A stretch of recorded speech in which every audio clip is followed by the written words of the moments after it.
धीरे धीरे हम स्टार्ट करते हैं अपना नॉन यूनिफॉर्म मोशन स्टार्ट करेंगे और कंप्लीट भी कर देंगे। लास्ट क्लास में हमने क्या कर लिया, यूनिफॉर्म कर लिया था विद ग्राफ्स, ठीक है, यूनिफॉर्म कर लिया था। अब हम करने जाना है नॉन यूनिफॉर्म मोशन, और बहुत इंपॉर्टेंट है नॉन यूनिफॉर्म मोशन, ज्यादा इंपॉर्टेंट है क्योंकि सारे न्यूमेरिकली ही नॉन यूनिफॉर्म पे बनेंगे। नॉन यूनिफॉर्म मोशन का दूसरा नाम है एक्सेलरेटेड मोशन। क्या है एक्सेलरेटेड मोशन? और यही मोस्ट प्रैक्टिकल है ना, मोस्ट प्रैक्टिकली या रियल तरह का मोशन जो होता है यही होता है। क्यों होता है मोस्ट प्रैक्टिकली रियल? क्योंकि आप देखो जब भी हम प्रैक्टिकली कोई चीज यूज कर रहे हैं, मशीन या व्हीकल कुछ भी यूज कर रहे हैं भाई, उसकी स्पीड एक जैसी नहीं मेंटेन रह सकती। एक समय ऐसा आएगा कि हमें स्पीड बढ़ानी पड़ेगी, एक समय स्पीड घटानी पड़ेगी, वरना एक्सेलरेशन का कॉन्सेप्ट ही क्यों होता। ट्रेन भी स्टेशन से दौड़ रही है तो वेलोसिटी जीरो है, धीरे धीरे बढ़ा रही है, फिर जब स्टेशन आने पर रोक रही है अपने आप को तो वेलोसिटी घटा रही है। हम भी ऐसे ही करते हैं, मशीन्स भी ऐसे ही करती हैं।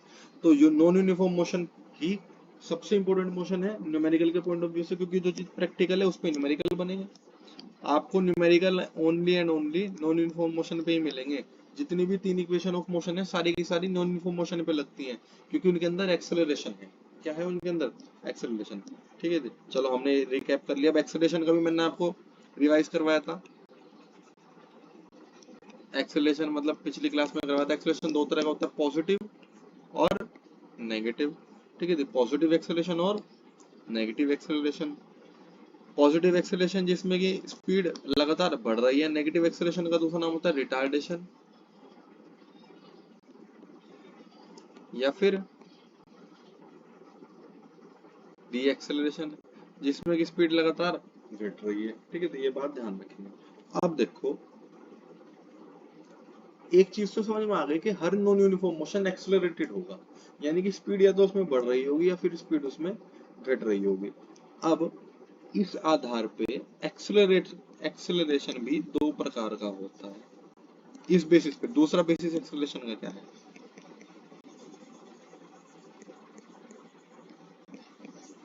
प्रैक्टिकल एग्जांपल समझेंगे। देखो एक्सेलरेशन भी पहले केवल एक छोटा सा फ्लो चार्ट बना के नोट करेंगे। एक्सेलरेशन दो तरह का होता है, कि होता है यूनिफॉर्म एक्सेलरेशन। क्या होती है यूनिफॉर्म एक्सेलरेशन, इंपॉर्टेंट है। और एक होता है नॉन यूनिफॉर्म एक्सेलरेशन, एक होता है नॉन यूनिफॉर्म एक्सेलरेशन।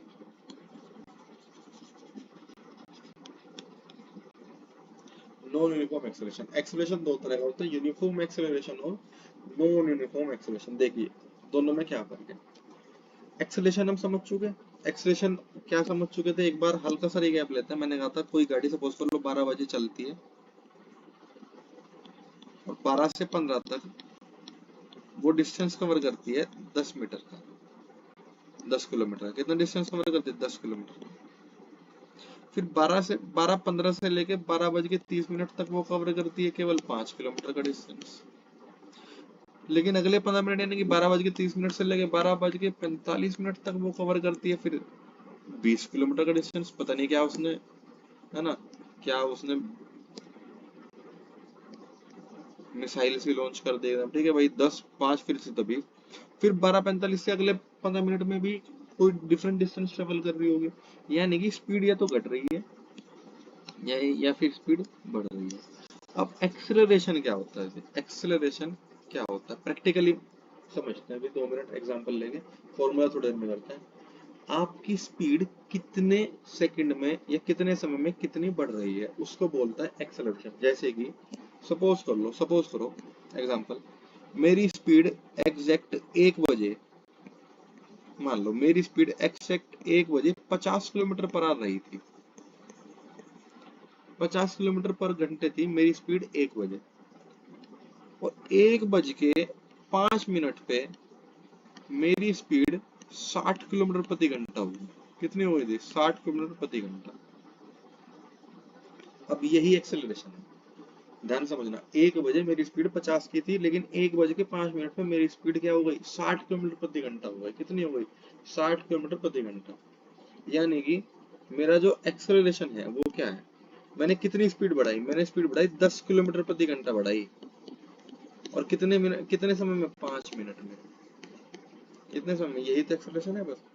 एक्सेलरेशन कुछ नहीं है, आप ये बता रहे हो कौन सी बॉडी कितने समय में कितनी स्पीड अपनी बढ़ा रही है, तो इसका एक्सेलरेशन की यूनिट आएगी 10 किलोमीटर पर आवर पर मिनट पर 5 मिनट, यानी कि अल्टीमेटली अगर हम काट दें मिनट को, वैसे आप सब बताऊं तो मिनट यूनिट सेम कर लो, मिनट को आर में डिवाइड कर लो, ठीक है, मिनट को आर में कन्वर्ट कर लेते हैं,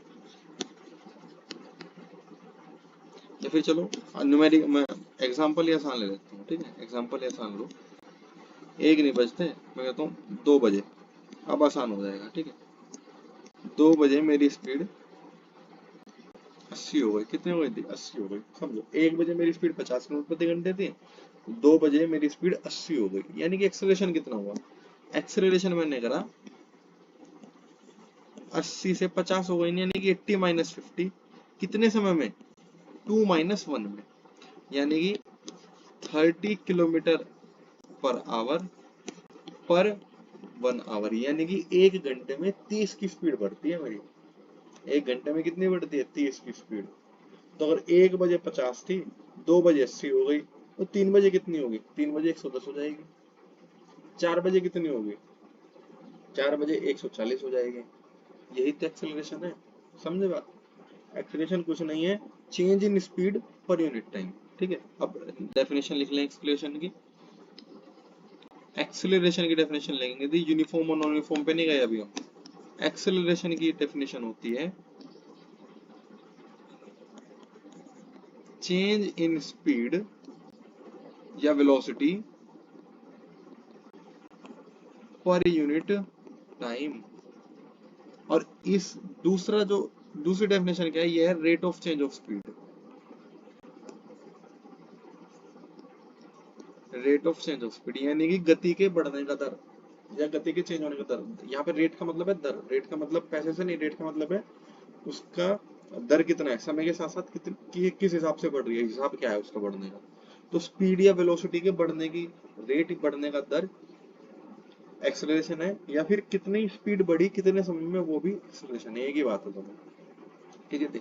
एक्सेलरेशन का फॉर्मूला क्या होता है, एक्सेलरेशन ही लिख रहे हैं, पहले हम यूनिफॉर्म यूनिफॉर्म पे जा रहे हैं 2 मिनट में। एक्सेलरेशन का फॉर्मूला होता है final velocity minus initial velocity divide by final time minus initial time, या फिर acceleration equal to final velocity को v मानते हैं, स्मॉल v, इनिशियल वेलोसिटी को u मानते हैं, vf vi की जगह v और u मानते हैं, tf माइनस ti का मतलब है टाइम टेकन,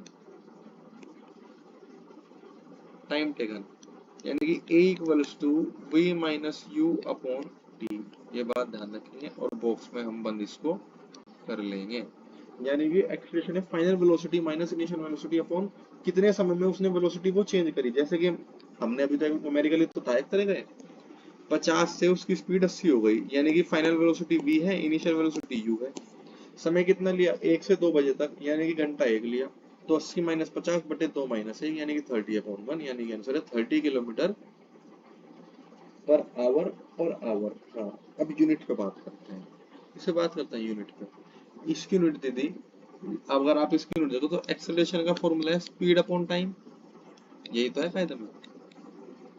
स्पीड की यूनिट क्या होती है मीटर पर सेकंड, टाइम की यूनिट सेकंड होती है, तो सेकंड ऊपर जाके माइनस में हो जाएगा, तो मीटर पर सेकंड, एक और सेकंड चला गया, तो एक्सेलरेशन की जो यूनिट आती है ऐसा यूनिट आती है, वो आती है मीटर पर सेकंड का स्क्वायर, मीटर पर सेकंड का स्क्वायर, या फिर एक्सेलरेशन इक्वल टू मीटर पर सेकंड, ऐसे कोई भी चीज लिख दो, तो पावर माइनस में लिख दो या फिर नीचे दिखा दो, बात ध्यान रखना, या तो पावर अपॉन में दिखा दो सेकंड का स्क्वायर, या फिर अगर ऊपर ले जा रहा हो तो -2 दिखाना पड़ेगा, ये तो हमें पता ही है, मैथ्स का कॉन्सेप्ट है, पावर ऊपर जाके क्या हो जाती है माइनस हो जाते हैं, तो दोनों बातें सही है, ये इसकी एसआई यूनिट है, क्या है एसआई यूनिट, बाकी यूनिट्स भी सही है, बाकी यूनिट भी सही है, मीटर पर सेकंड स्क्वायर भी हो सकती है, उसी किलोमीटर पर आवर का स्क्वायर भी हो सकती है, किलोमीटर पर मिनट का स्क्वायर भी हो सकती है, यानी कि अल्टीमेटली डिस्टेंस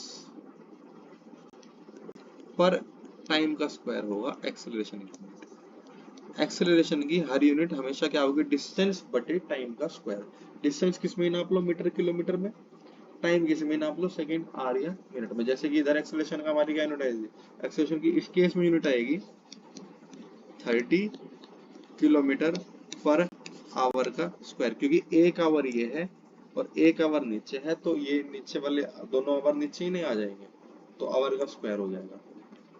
ठीक है, 30, इसको ऐसे भी लिख लो, चाहे आवर की पावर -2 कर दो, आवर की पावर -2। ठीक है, चलो, तो ये हमने एक्सेलरेशन पढ़ा। क्या पढ़ा ये हमने? एक्सेलरेशन पढ़ा। अब पढ़ते हैं यूनिफॉर्म और नॉन यूनिफॉर्म एक्सेलरेशन। अब समझिए, नॉन यूनिफॉर्म एक्सेलरेशन क्या होता है? यूनिफॉर्म एक्सेलरेशन, यूनिफॉर्म एक्सेलरेशन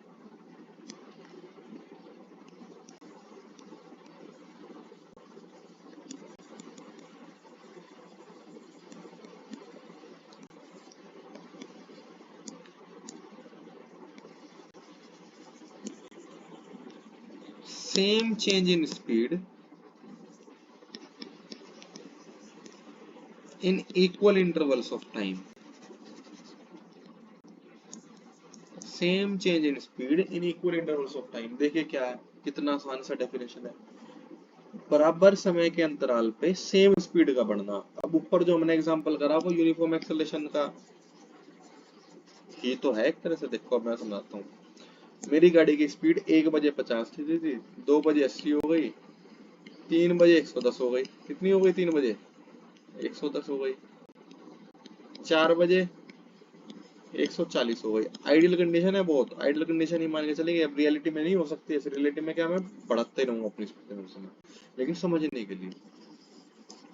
तो अगर आप पैटर्न नोट करें, पहले एक घंटे में 30 किलोमीटर प्रति घंटे का बढ़ोतरी है, दूसरे एक घंटे में भी 30 किलोमीटर प्रति घंटे की बढ़ोतरी है, तीसरे एक घंटे में भी 30 किलोमीटर प्रति घंटे की बढ़ोतरी है। यही तो है यूनिफॉर्म एक्सेलरेशन, जब इक्वल इंटरवल्स ऑफ टाइम में स्पीड बराबर अंतराल से चेंज होती रही। पहले एक घंटे में 30 बढ़ाई भाई से, अगले घंटे में भी 30 बढ़ा ली, उससे अगले घंटे में भी 30 बढ़ा ली, बढ़ती ही जा रही है स्पीड। समझे? 50 से 80 हुई, 80 से 110, 80 से 140, ठीक है, 140 से फिर कभी 170 हो जाएगी, अगले घंटे बाद फिर 200 हो जाएगी, फिर अगले घंटे बाद 230 हो जाएगी। ये है यूनिफॉर्म एक्सेलरेशन। क्या है दीदी? Uniform acceleration. ठीक है, ये है यूनिफॉर्म एक्सेलरेशन। और यूनिफॉर्म एक्सेलरेशन के लिए हम पढ़ते हैं वेलोसिटी टाइम ग्राफ। क्या पढ़ते हैं? वेलोसिटी बहुत इंपॉर्टेंट है। यूनिफॉर्म एक्सेलरेशन के लिए आप पढ़ेंगे वेलोसिटी टाइम ग्राफ। हाथों हाथ कवर कर लेते हैं। यूनिफॉर्म एक्सेलरेशन में वेलोसिटी टाइम ग्राफ में समय के साथ साथ वेलोसिटी बढ़ रही है।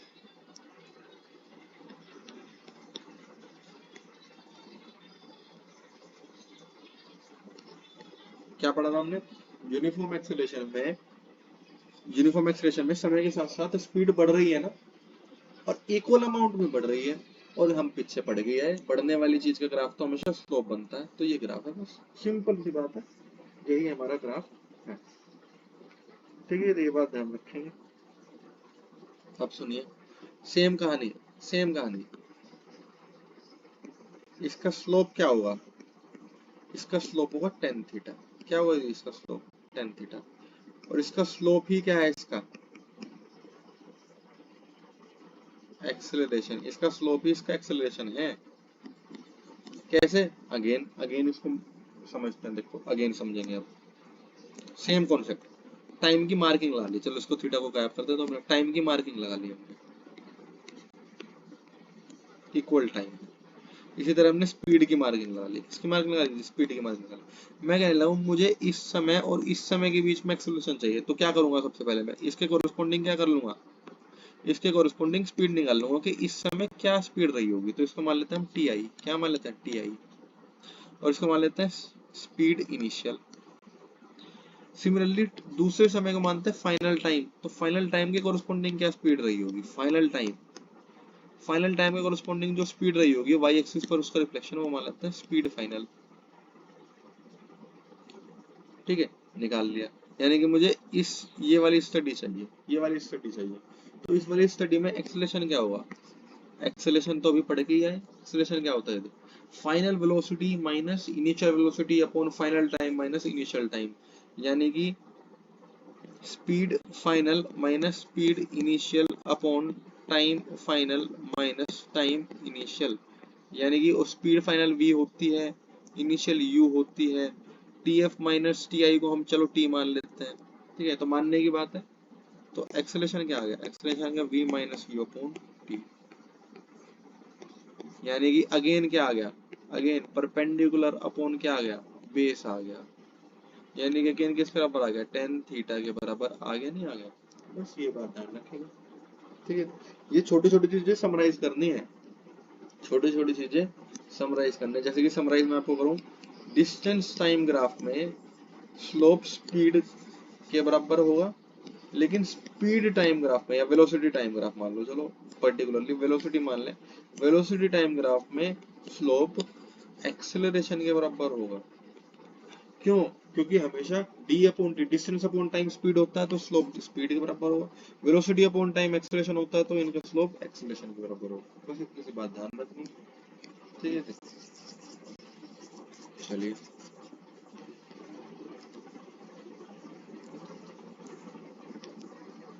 अब पढ़ते हैं नॉन यूनिफॉर्म एक्सेलरेशन। क्या पढ़ते हैं अब पढ़ते हैं non uniform acceleration. Non uniform acceleration, non uniform acceleration हमारे किसी काम का नहीं होता न्यूमेरिकली भी अगर देखा जाए तो, लेकिन अब स्टेटमेंट पे इनके ऊपर क्वेश्चन आपके यहाँ आए हुए हैं, ठीक है, स्टेटमेंट पे भी क्वेश्चन आपके यहाँ आए हुए हैं और ग्राफ पे भी क्वेश्चन आए हुए हैं, और जो हम समझ रहे हैं, जो हम लिखेंगे अपने नोट्स में, उससे बाहर तो क्वेश्चन का मतलब ही नहीं है। और एक्सेलरेशन, नॉन यूनिफॉर्म एक्सेलरेशन वही उसका जस्ट उल्टा, same change in speed in equal interval of time uniform के लिए था, इसमें सेम की जगह डिफरेंट आ जाएगा, बस क्या आ जाएगा, सेम की जगह different.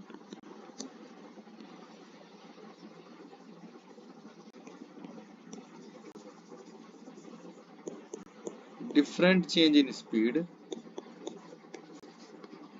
In equal intervals of time, ठीक है, यानी कि बराबर समय में आप स्पीड घटा भी रहे बढ़ा भी रहे, लेकिन अलग अलग रेट से। जैसे कि वही है, 1 बजे मेरी स्पीड मान लिया 30 किलोमीटर प्रति घंटे थी, या चलो 50 ही थी, 1 बजे मेरी स्पीड 50 किलोमीटर प्रति घंटे थी,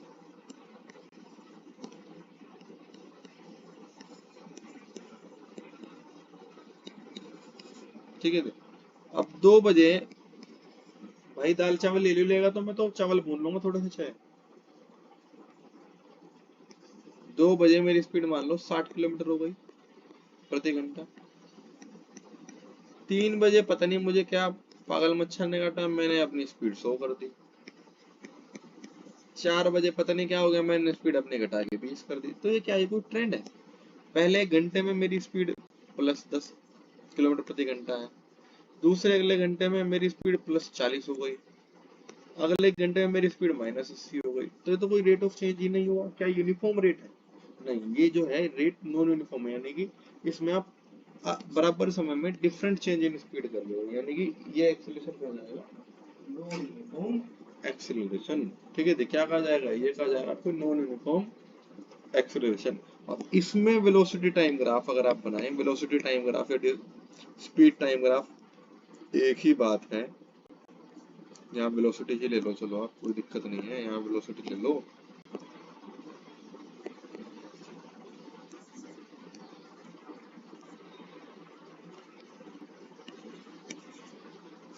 ठीक है। अगर इस इन भाई साहब का अगर वेलोसिटी टाइम ग्राफ अगर हम बनाएंगे यदि, तो बताओ क्या हुआ। तो इसमें वेलोसिटी बढ़ तो रही है, बढ़ भी सकती है, घट भी सकती है। पहली बात तो ये, नॉन यूनिफॉर्म एक्सेलरेशन में कोई गारंटी नहीं है बढ़ रही हो चाहे घट रही हो।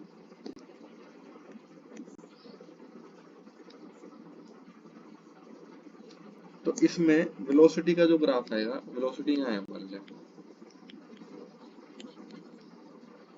ये आपका टाइम है, तो इसमें ग्राफ कुछ भी बना दो, कुछ भी कर दो भाई, यहाँ तक तो स्पीड बढ़ी, वेलोसिटी बढ़ी, फिर घटने लगी, फिर बढ़ी, फिर घटने लगी, यानी कि कोई भी यूनिफॉर्म रेट नहीं है आपकी वेलोसिटी वर्सेस टाइम का। तो जब वेलोसिटी वर्सेस टाइम का कोई यूनिफॉर्म स्ट्रेट लाइन पाथ ना आए, है ना, कर्व आए, क्या है दीदी, कर्व आए, यानी कि वो आपका जो है नॉन यूनिफॉर्म एक्सेलरेशन है। कैसे एक्सेलरेशन है? नॉन यूनिफॉर्म एक्सेलरेशन है। अच्छा, एक और एक्स्ट्रा चीज करा देता हूँ आपको। एक्स्ट्रा क्या मतलब, इसमें सिलेबस का पार्ट है, यही निपटा देते हैं। अगर आपका यूनिफॉर्म एक्सेलरेशन के बजाय यूनिफॉर्म रिटार्डेशन हो, बात तो एक ही है। यूनिफॉर्म एक्सेलरेशन की जगह आपका अगर यूनिफॉर्म रिटार्डेशन हो, यानी कि हर घंटे या हर बराबर समय में सेम स्पीड घटना, बस बढ़ना रही हो, घट रही हो।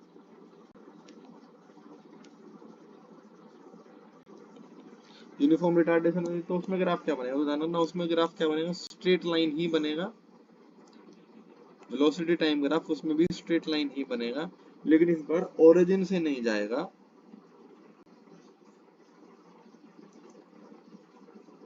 ऊपर से नीचे की तरफ गिरेगा। क्या करेगा, ऊपर से नीचे की तरफ गिरेगा। तो ये है पॉजिटिव एक्सेलरेशन के लिए, बात ध्यान रखेंगे।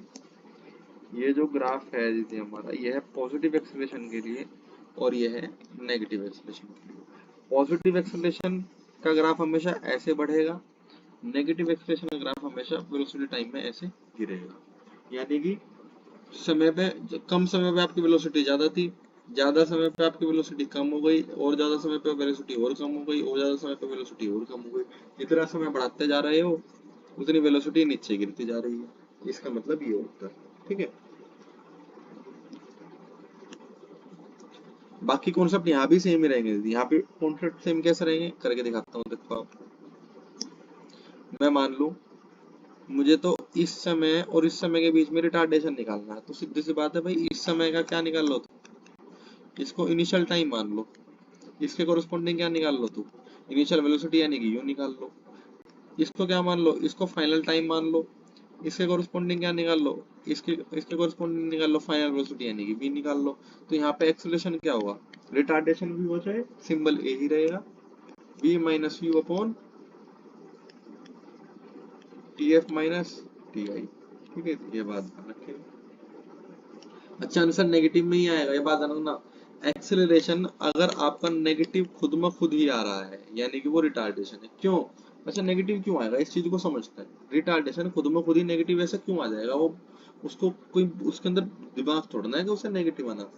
दिमाग इसलिए आपका यू बड़ा है मैग्नीट्यूड में, वी बड़ा है।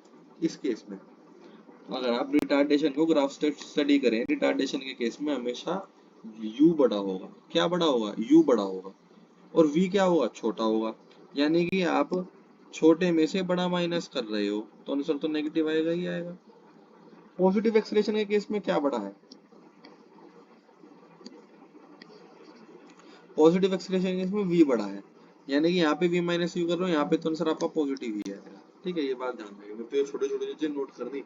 एक्सेलरेशन अगर पॉजिटिव है तो पॉजिटिव ही आएगा, रिटार्डेशन है अगर, लेकिन अगर हो तो वो आंसर ऑटोमेटिकली आपको क्या आएगा, नेगेटिव, क्योंकि वो v माइनस यू हो जाएगा। ठीक है, v छोटा होगा, u बड़ा होगा। ठीक है, चलो इसके अलावा, हाँ, यूनिफॉर्म मोशन, यूनिफॉर्म एक्सेलरेशन में एक और ग्राफ होता है, यूनिफॉर्म एक्सेलरेशन में एक लास्ट ग्राफ होता है। यूनिफॉर्म एक्सेलरेशन में दो ग्राफ हमने कर लिए, पॉजिटिव एक्सेलरेशन का कर लिया, नेगेटिव एक्सेलरेशन का कर लिया।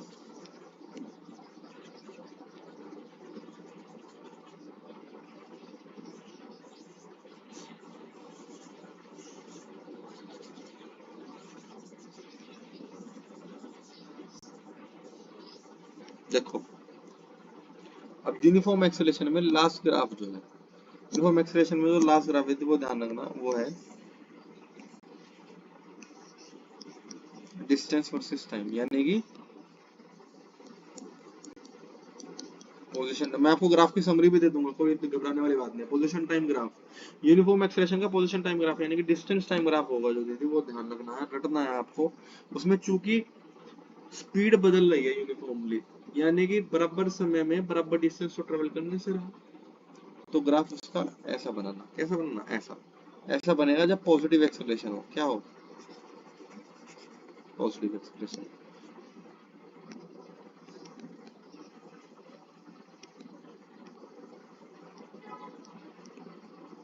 और यूनिफॉर्म रिटार्डेशन का ग्राफ कैसा बनेगा,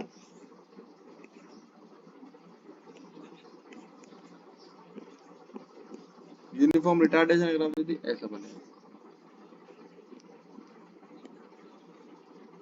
नेगेटिव एक्सेलरेशन यानी कि रिटार्डेशन। ये बातें नोट करते चलेंगे, यानी कि यूनिफॉर्म एक्सेलरेशन के हमने ध्यान रखिए, यूनिफॉर्म एक्सेलरेशन के हमने 4 ग्राफ पढ़ लिए। कितने ग्राफ पढ़ लिए, अकेले यूनिफॉर्म एक्सेलरेशन में हमने 4 ग्राफ पढ़ लिए। ठीक है, चलो अब एक ग्राफ हमने अभी अभी पढ़ा था कुछ देर पहले, वो ग्राफ था आपका, चलो मैं पहले ग्राफ की समरी दे देता हूँ आपको, ठीक है, वरना वरना फिर सब कुछ वो हो जाएगा, होश पोश हो जाएगा। ग्राफ की समरी दे देता हूँ एक बार आपको।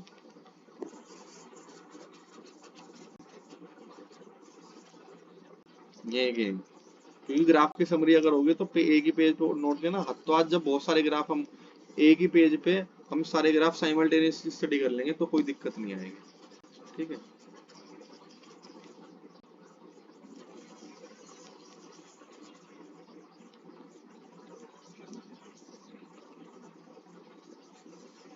देखो ये चैप्टर खत्म है आपका, मोशन खत्म हो गया, देखो 3 लेक्चर में ही तीसरा लेक्चर चल रहा है, उसमें मोशन खत्म हो गया, तो इसमें इक्वेशन ऑफ मोशन की न्यूमेरिकल लेते हैं, ठीक है। अब देखें,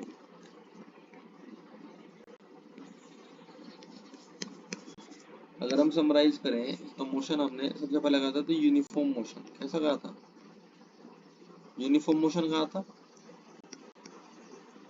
यानी कि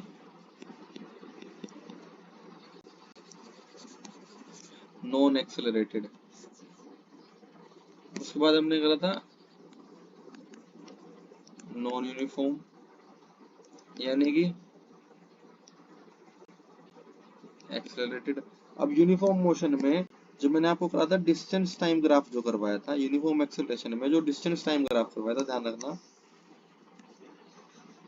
वो मैंने कहा था पोजीशन टाइम ग्राफ भी बोल दो चाहे इसको, चलो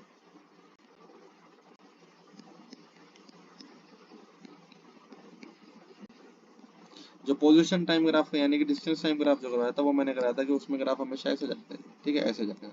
इसके बारे में कुछ कॉन्सेप्ट क्या बताए थे, इसमें स्लोप किसके बराबर होगा, स्लोप स्पीड के बराबर होगा, या वेलोसिटी, ध्यान रखेंगे, यानी कि स्लोप टेन थीटा के बराबर होगा, और थीटा क्या है, हॉरिजॉन्टल से जो एंगल बनाया जाएगा, ठीक है, ये बात ध्यान रखेंगे।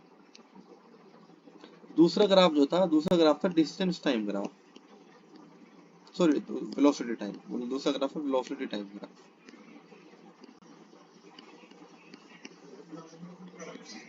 क्या कह रहा,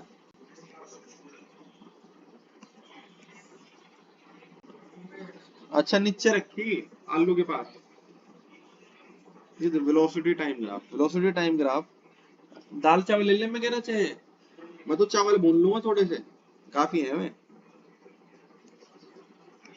इतने कहाँ खाऊंगा मैं।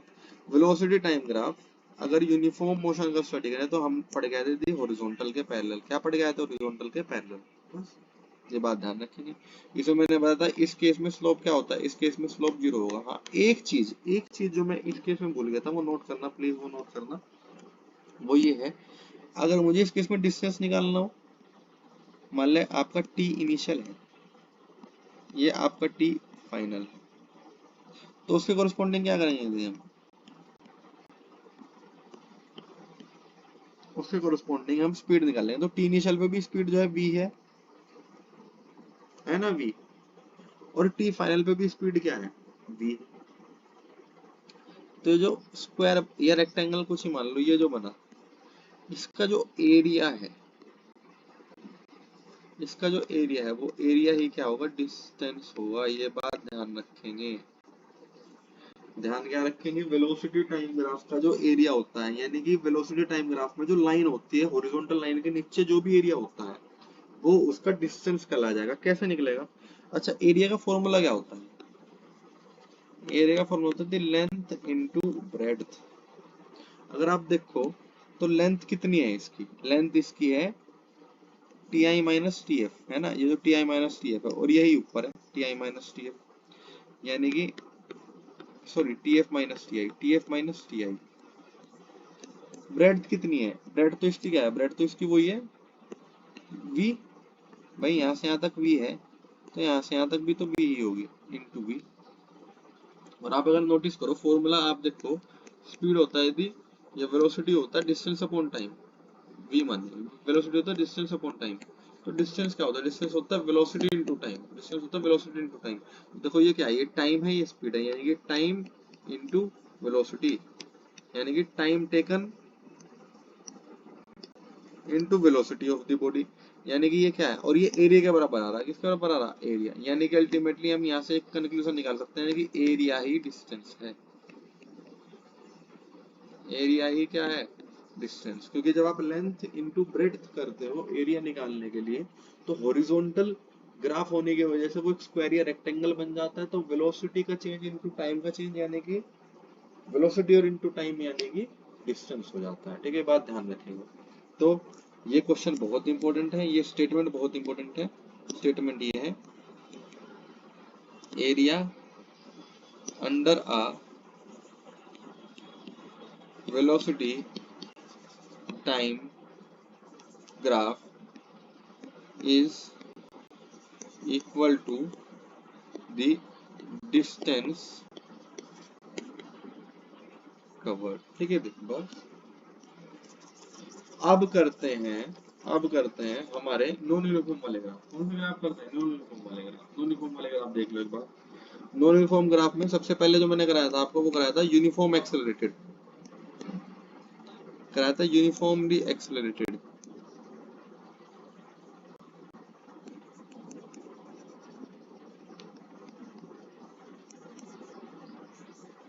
यूनिफॉर्म एक्सेलरेशन में मैंने क्या कहा था आपको, यूनिफॉर्म एक्सेलरेशन में कहा था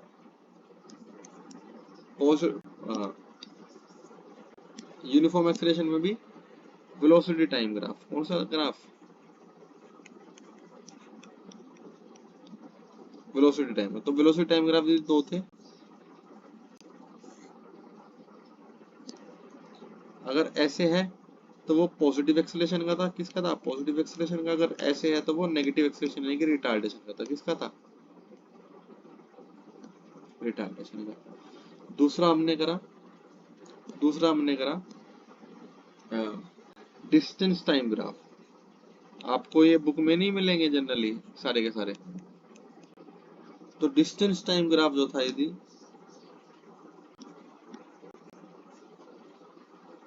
ये भी है टी है, ये मार्क भी करना जरूरी है। ठीक है, ये भी है टी है, ये डी है टी है, ये डी है टी है। तो distance versus time graph positive acceleration के लिए ये होगा और नेगेटिव एक्सेलरेशन के लिए ये होगा। ठीक है, ये चार ग्राफ हो गए आपके यूनिफॉर्म के। नॉन यूनिफॉर्म में एक ही करना है, नॉन यूनिफॉर्म में एक ही करना है।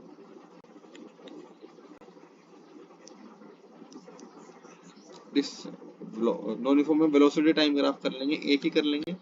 जो बन पड़े, जो भी बन पड़े, यानी कि जो भी बन पड़े का मतलब है जो भी आपका हाथ कर्व में चले वो चला दो, कुछ भी धड़कन से बना दो, कुछ बना दो। ये है नॉन यूनिफॉर्म मोशन का वेलोसिटी वर्सेस टाइम ग्राफ। यानी कि कभी बढ़ रही है कभी घट रही है, कभी तेजी से बढ़ रही है, कभी तेजी से घट रही है, कभी धीरे से बढ़ रही है, कभी धीरे से घट रही है। ठीक है, तो अल्टीमेटली कितने ग्राफ हो गए आपके, दो, चार, छह और एक, 7 ग्राफ हो गए। कितने ग्राफ हो गए, 7 ग्राफ हो गए। ठीक है, चलो, लेकिन हमारा चैप्टर तो ऑलमोस्ट कंप्लीट हो गया, नहीं हो गया।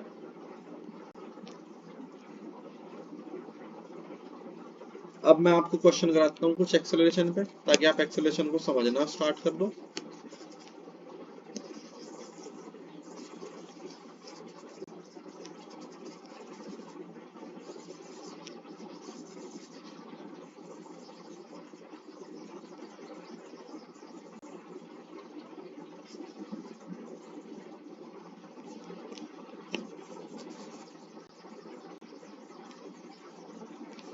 देखो, एक्सेलरेशन को समझते हैं। एक्सेलरेशन का आसान से न्यूमेरिकल है, कुछ ज्यादा खास नहीं है।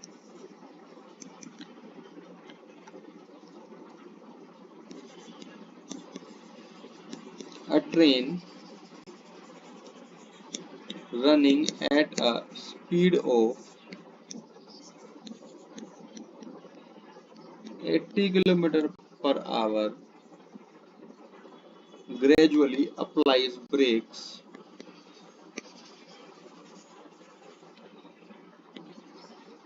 such that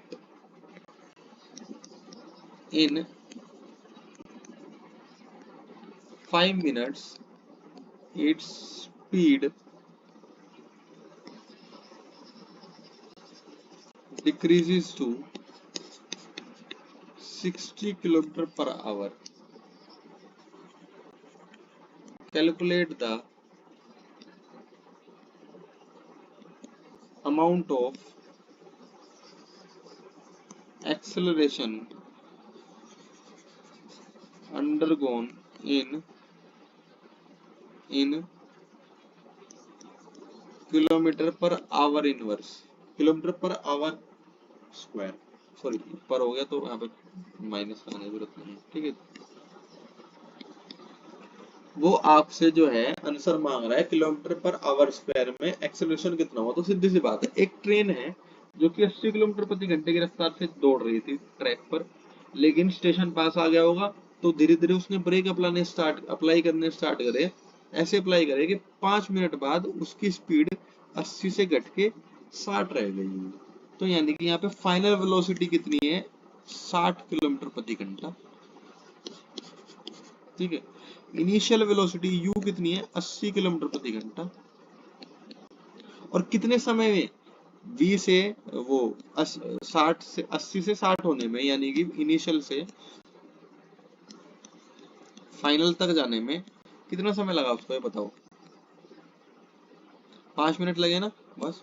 तो आपको एक्सेलरेशन निकालना, टाइम है 5 मिनट, और एक्सेलरेशन की यूनिट अगले ने खुद ही स्पेसिफाई कर दी, मुझे तो किलोमीटर पर आवर स्क्वायर में चाहिए, यानी कि आप मिनट को आवर में कन्वर्ट कर लो ना।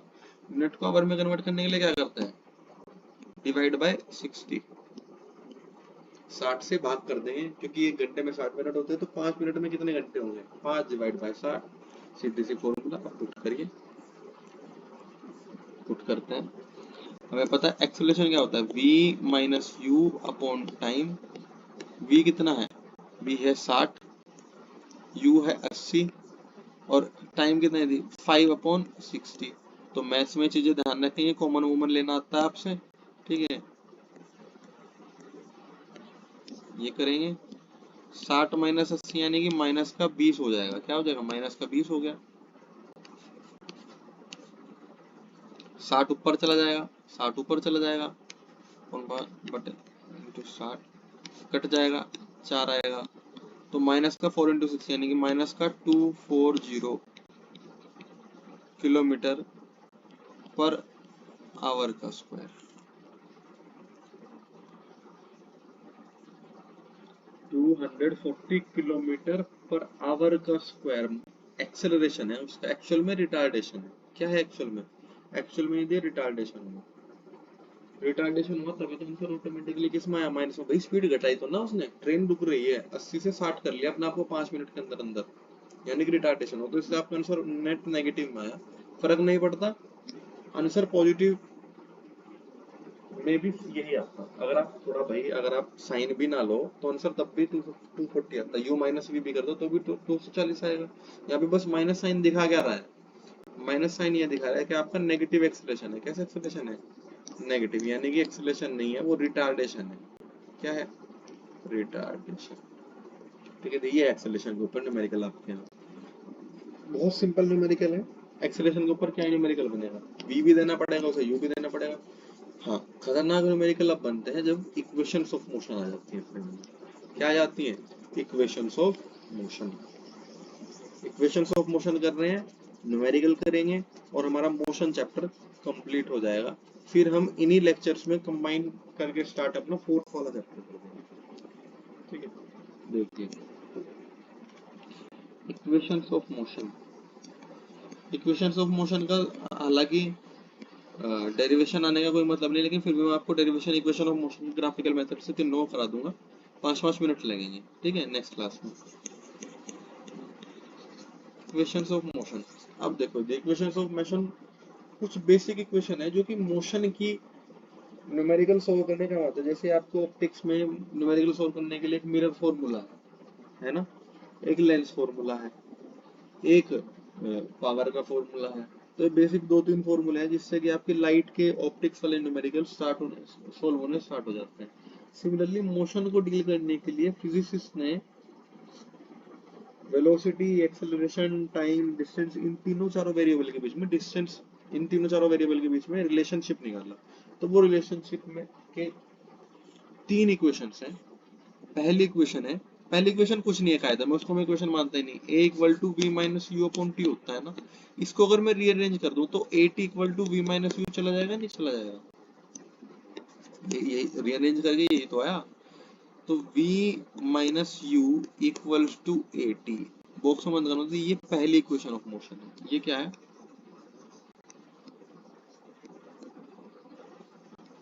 EOM बोलते हैं ना इसको, फर्स्ट इक्वेशन ऑफ मोशन। ये first equation of motion. Second equation of motion जो है वो है s equals to u t plus half a t square. ये भी बहुत आसान इक्वेशन ऑफ मोशन है, इससे ही डिराइव हो जाएगी, लेकिन हमारे सिलेबस में नहीं है तो हम नहीं करेंगे। ठीक है, ये है the second equation of motion, ये है सेकंड इक्वेशन ऑफ मोशन। और थर्ड इक्वेशन ऑफ मोशन है v square minus u square equals to 2as। v square minus u square equals to 2as, ये है the third equation of motion. ये क्या है? Third equation of motion. अब हम समझ लेते हैं कौन क्या है। v है फाइनल वेलोसिटी, ठीक है, u है इनिशियल वेलोसिटी, t है टाइम टेकन, v से u तक जाने में कितना टाइम लगा उस भाई साहब को। जैसे कि ट्रेन का हमने न्यूमेरिकल पढ़ा कि 80 से 60 जाने में 5 मिनट लगे, तो वही टाइम है। टाइम कितना लिया? अच्छा, s क्या है? s से पहले a पढ़ देते हैं। a क्या है दीदी? एक्सेलरेशन। a क्या है? एक्सेलरेशन। और s है यहाँ पे। s तभी मैं कह रहा था कि स्पीड मत मानना करो, वेलोसिटी माना करो। वेलोसिटी को भी मानते हैं, ठीक है, क्योंकि यहाँ पे हम इक्वेशन ऑफ मोशन में s को डिस्टेंस मानना जाता है। s को क्या माना जाता है? डिस्टेंस। डिस्टेंस कवर्ड, हमारी बॉडी ने कितना डिस्टेंस कवर करा, वो स्मॉल s से कवर करा जाएगा। इसमें पहली और एकमात्र हिदायत है जिसमें कि सबसे ज्यादा गलती होने के चांस है, क्योंकि कॉन्सेप्ट में समझा दूंगा, बहुत आसान लगेगा फिर तो। एकमात्र गलती होने के चांस है यूनिट चेंज ना करना। क्या करना? यूनिट चेंज ना करना। तो ध्यान रखेंगे अगर आप फाइनल वेलोसिटी मीटर पर सेकंड में नाप रहे हो तो इनिशियल वेलोसिटी को भी मीटर पर सेकंड में ही कन्वर्ट करना, टाइम को सेकंड में ही रखना, एक्सेलरेशन को मीटर पर सेकंड स्क्वायर में रख देना, और डिस्टेंस को मीटर में ही रखना। यानी कि मीटर और सेकंड ले रहे हो तो सब में मीटर और सेकंड ही आना चाहिए। अगर किलोमीटर और आवर ले रहे हो तो फिर सब में किलोमीटर और आवर ही आना चाहिए। फिर समय सारा घंटे में मेजर करना और डिस्टेंस सारा किलोमीटर में मेजर करना। ठीक है, यूनिट चेंज नहीं करने में बता रहा हूँ, ठीक है, जब तक ना बताया जाए। सबको सेम ही रखना है, सबको सेम ही रखना है, और अगर डिफरेंट हो तो सेम कर दो उनको। ठीक, तो चलिए अब हम करते हैं एक न्यूमेरिकल। एक न्यूमेरिकल स्टार्ट कर देते हैं, फिर बाकी नेक्स्ट क्लास में करेंगे। इनका डेरिवेशन कर लेंगे और बाकी न्यूमेरिकल ही न्यूमेरिकल कर देंगे नेक्स्ट क्लास में, क्योंकि इक्वेशन ऑफ मोशन से ही सबसे ज्यादा न्यूमेरिकल्स हैं आपके पास, और बहुत अच्छे अच्छे न्यूमेरिकल इस पे से आएंगे।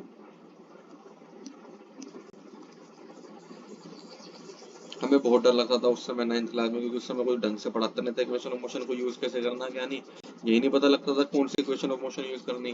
कायदे में मोस्ट ऑफ द जगह कोई सी भी इक्वेशन ऑफ मोशन यूज करके काम हो जाता है। सेकंड और थर्ड तो लगभग सिमिलर ही होती है, ठीक है, सेकंड और थर्ड लगभग इक्वेशन ऑफ मोशन सिमिलर होती है। जैसे मैं आपको इक्वेशन, आपको क्वेश्चन कराता हूँ, ठीक है, उससे आराम से क्लियर हो जाएगा कि कैसे अप्लाई करना। क्वेश्चन है,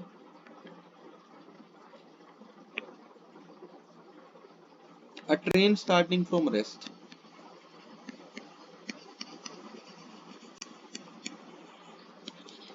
a train starting from rest। अभी आप याद करो इक्वेशन ऑफ मोशन, ठीक है, डेरिवेशन नहीं कर रहे हैं हम, बाद में करा दूंगा एंड में। a train starting from rest attains a velocity of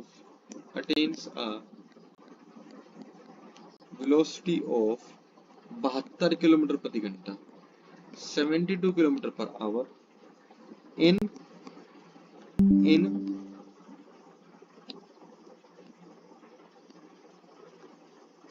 in 5 minutes. कितने मिनट में? 5 मिनट में। assuming that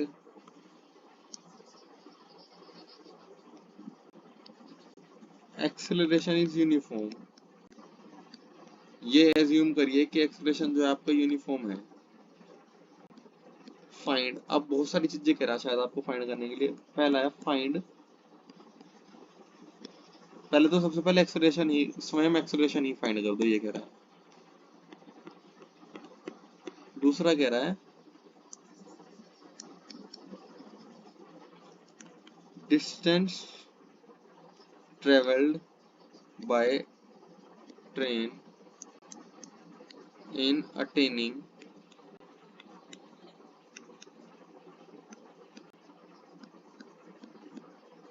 this velocity.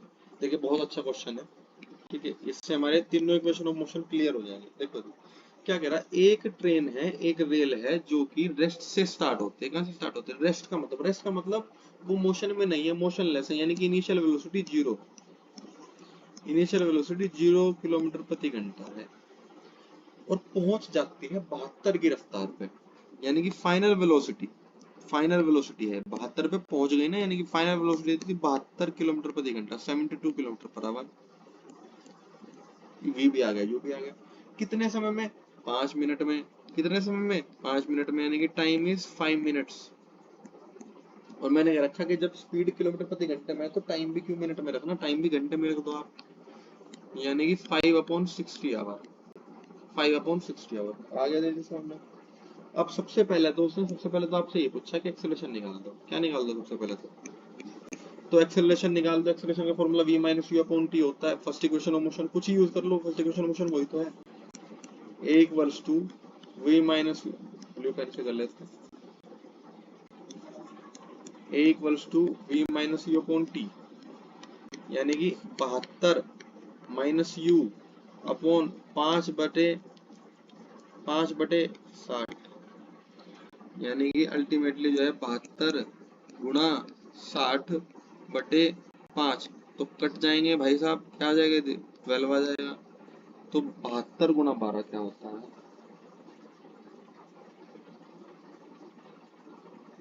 यानी कि 864 kilometre per hour square, 864 kilometre per hour square की स्पीड से उसने क्या करा, अपना एक्सेलरेशन करा है। क्या करा है?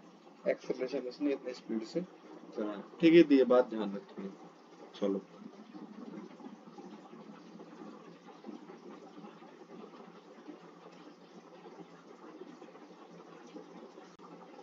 दूसरा है, दूसरा वो अब आपसे पूछ रहा है कितना डिस्टेंस ट्रेवल करा होगा उसने। अब सीधी सी बात है, मैं कह रहा हूँ मेरी ट्रेन ने 0 से 72 की स्पीड एक्वायर करी 5 मिनट में, लेकिन ये बताओ उस 5 मिनट में डिस्टेंस कितना ट्रेवल कर दिया होगा? उस 5 मिनट में कोई डिस्टेंस तो चल दिया होगा, नहीं चल दिया होगा उसने, या वो खड़ी खड़ी ने थोड़ा ना स्पीड एक्वायर कर ली। तो अब हमें डिस्टेंस निकालना है, डिस्टेंस के लिए हमारे पास इक्वेशन ऑफ मोशन है सेकंड और थर्ड, सेकंड और थर्ड। तो सेकंड लगा के देखो एक बार, सेकंड लगा के देखते हैं, चलिए सेकंड काम करती है क्या? सेकंड इक्वेशन ऑफ मोशन क्या है? S equals to u t plus half a t square. Put कर दो, u 0 है क्योंकि रेस्ट से स्टार्ट कर रहा है, 0 × टी, तो ये तो 0 ही हो गया, खत्म हो गया खेल इसका।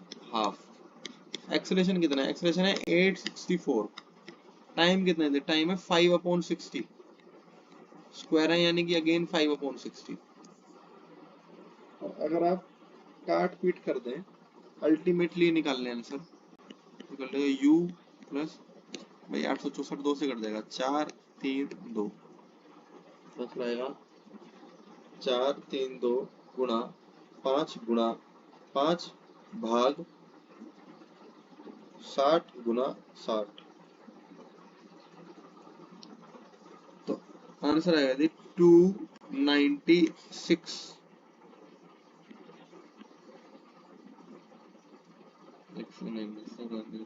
3 आएगा आंसर, आंसर आएगा एग्जैक्टली 3। एग्जैक्टली क्या आएगा? आंसर इक्वल टू एग्जैक्टली, अच्छा 3 किलोमीटर में आएगा, किस में आएगा? क्योंकि हमने एक्सेलरेशन भी किलोमीटर पर आवर स्क्वायर में रखा, टाइम भी आवर में रखा, समझे आप? तो ये है डिस्टेंस 3 किलोमीटर। अच्छा क्या थर्ड इक्वेशन ऑफ मोशन काम करती? करके लेते हैं एक बार, क्या थर्ड इक्वेशन ऑफ मोशन नहीं काम कर सकती थी यहाँ? क्योंकि डिस्टेंस तो दोनों से निकल सकता है, तो थर्ड इक्वेशन ऑफ मोशन है 2as equal to v square minus u square. तो 2a कितना है 864, s हमें निकालना है, v कितना है, v है 72 का स्क्वायर, u कितना है 0, 0 का स्क्वायर तो 0 ही होगा। तो s क्या हो जाएगा, s हो जाएगा 72 गुणा 72/2 गुणा 884। कैलकुलेट करिए आप।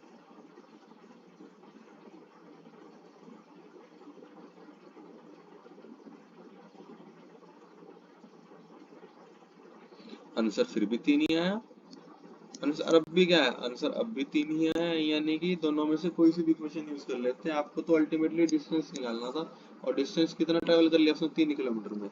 यानी कि अगर हम समराइज करें तो ट्रेन ने स्टेशन से 3 किलोमीटर दूरी ट्रेवल करी 5 मिनट में, और कितनी स्पीड एक्वायर कर ली 72 किलोमीटर। लेकिन ये यूनिफॉर्म मोशन नहीं था, ये दोनों यूनिफॉर्म यानी कि एक्सेलरेटेड था। स्पीड भाई 0 से 72 ले जाना, तो एक्सेलरेटर दबाया होगा ना ड्राइवर ने, तभी तो चली वो, समझे थी।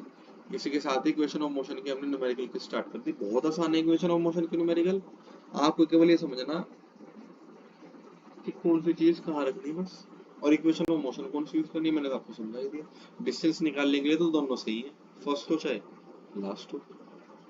बस ये है कि सॉरी सेकंड वाली में टाइम चाहिए होता है डिस्टेंस निकालने के लिए, थर्ड वाली में टाइम भी नहीं चाहिए होता। थर्ड वाली में केवल क्या चाहिए होता है, इनिशियल और फाइनल वेलोसिटी। ठीक है जी, अब बस लास्ट लेक्चर रहता है, उसमें आप आपकी डेरिवेशन कर देंगे, न्यूमेरिकल कर देंगे, और फिर फोर्स स्टार्ट कर देंगे। फोर्स भी 2 या 3 लेक्चर में खत्म हो जाएगा।